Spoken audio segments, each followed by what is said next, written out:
yet. Hindi ako tumatanggap ng mga, and I tell you, mega words, Lusutan. I refuse their contribution.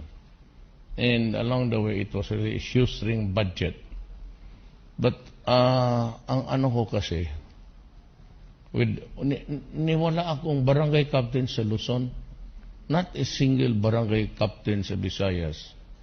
But Mindanao, well, it was a bit gray all the time. Kasi karamihan sa administrasyon. But at that time, I was thinking that if I'd win, it would be just a matter of habulan talaga, dikitan.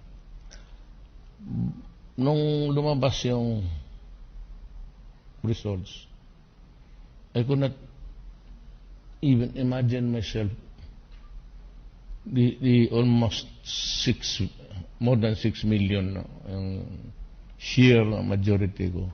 Saan ito galing? Wala akong partido. Well, moribund naman yung PDP. It was resuscitated when I filed my certificate under the wings. So I thought that there has to be a message for this. Kumari mo 100, 150, sabi ko man. Pero with the 6 million until now, anong gusto ng tao? Well, anyway, I am not beholden to anybody. So, anak lang ako ng migrant sa Mindanao. Mahirap lang po ako. Ang nanay ko, maestra lang. All the way, ang nagtulong sa akin, yung mga taga-Davao lang rin na may pera. But kung sabihin mo dito mga contributions, wala. Wala ako. Kasi kung may magdating, babiyahe ako. Kung walang magdating pera, istambay lang ako sa Davao. But that kind of message from the people is 6 million plus. 15 million all in all. Huwag na natin bilangin yung margin ko lang. May hinihingi yan. Ang hinihingi lang nila is, kagaya ko rin. That's all that I'm asking is, buhay na mapayapa na tama. So, alam mo, you'll have to, I don't know if you pag-akyat no, because an incoming president has a few minutes with the incumbent president bagong ihatid siya sa labas. But si President Aquino nagsabi talaga, I really do not know if I'd congratulate you or wish you luck. Sa totoo lang, kung pabalikin mo ako, ma'am, ayaw ko na. Ayaw ko na totoo. Na-ember na lang ako doon sa, and probably must have taken notice to it. I was talking, baski saan, without me knowing even my persona intimately. The huge crowds. Baski saan ako, it's always filled to the bins ang plaza. And even in sa hometown, of course I lost. Taga doon siya. Pero ang ano ko, I was inspired by the multitude.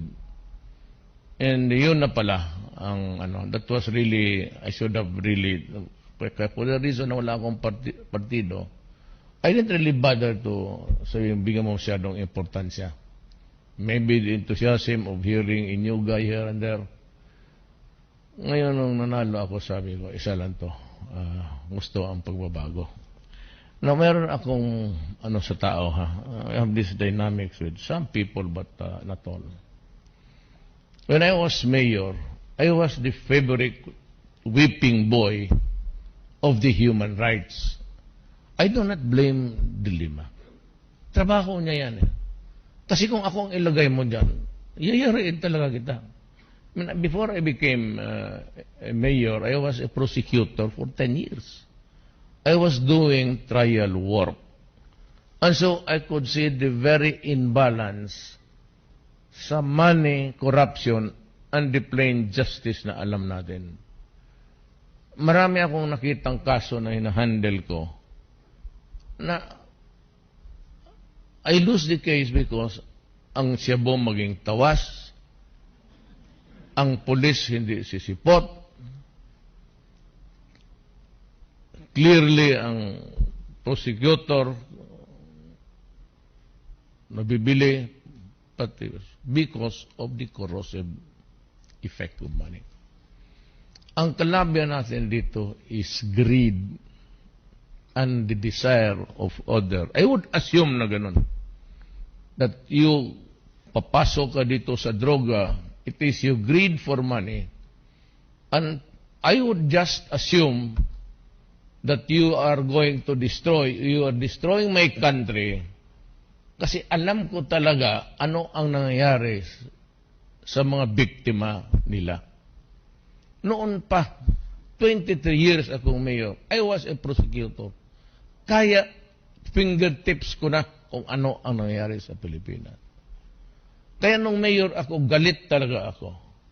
Kasi yung isang pamilya, matamaan ng isang addict, it is not only the guy who's dysfunctional, it is the family who becomes dysfunctional too. Mayroon kasing development sa ating bayan at maawa ka sa mga kapatid natin. A lot of them, 5 million now, are out of the country working on their ass to death just to eke out a living to support a family, to send a child to school, and to feed the family. Hanggang ngayon, papauwi ko na lang, kukunin ko na lang kasi bumagsak yung, because of the oil. And those are the imponderables of life. When it's good, it pours. When it bad, it's really an arid thing. Ngayon, papauwiin ko yung iba kasi walang sweldo at saka niluloko lang ng mga. Kaya do not may sentimento ako sa mga Arabo. Kasi you can just imagine, totoo yung abuses. Sexual or other, lahat yan. Pati yung walang sweldo, tapos isang beses silang pakainin. Parang hindi naman tao itong mga to. Kaya ako, I sent somebody, they should be brought to immediately. If there's nobody to pay for them, bring them home. Yung iba, yung passport, doon sa mga amo. That's the practice of these idiots. Kinukuha rin lang yung passport and it's not returned to them. Well, I don't know. So sabi ko doon kay Yasay, tan mo yan doon tapos bigyan mo ng travel document. Kusapin mong mga doon. So, we're doing everything we can. Itong Shabu, dalawa ang takot nila. What's the reason why I won by landslide? Hindi naman ako kilala. Kasi nababalitaan nila, pinapatay ko. Balitaan nila that security is the answer. Sense of security na yung mga anak nilang pinapapaaral nila dito, hindi mamatay, they do not fall victims to rapes and killing, hold up. O yung namang anak nila, baka malulong sa droga.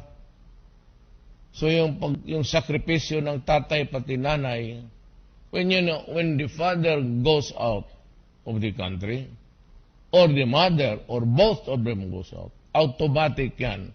Because the absence of a father and mother, it is dysfunctional family. Yung iba, nadidisiplina, they're left to the care of their grandparents o sa mga kapitbahay at an early age. Yun ang vulnerable talaga. At yung iba naman, the fall victims, nire-rape, pinapasok ng bahay, tapos yung panahon namin, matanda na ako, ang nire-rape doon, wala naman nire-rape na babae. It is only now that you have this bestiality of seeing a spectacle of a 1-year-old child being raped. Kaya ako, I earned this notoriety. Na sinabi ko nung mayor ako, umalis kayo dito sa Davao. Ayaw ninyong umalis in front of the media, national. Ayaw ninyong umalis dito. If you drug pusher, patayin ko kayo. Tapos, walang istorya. I am willing to accept the consequences. I assume for responsibility at okay lang sa akin. Whatever happens, when I'm the president now, I'd like to repeat it to you again.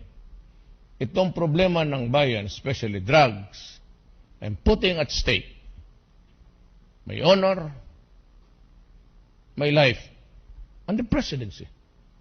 Kung matanggal ako dito, fine. Wala naman akong ano dyan sa...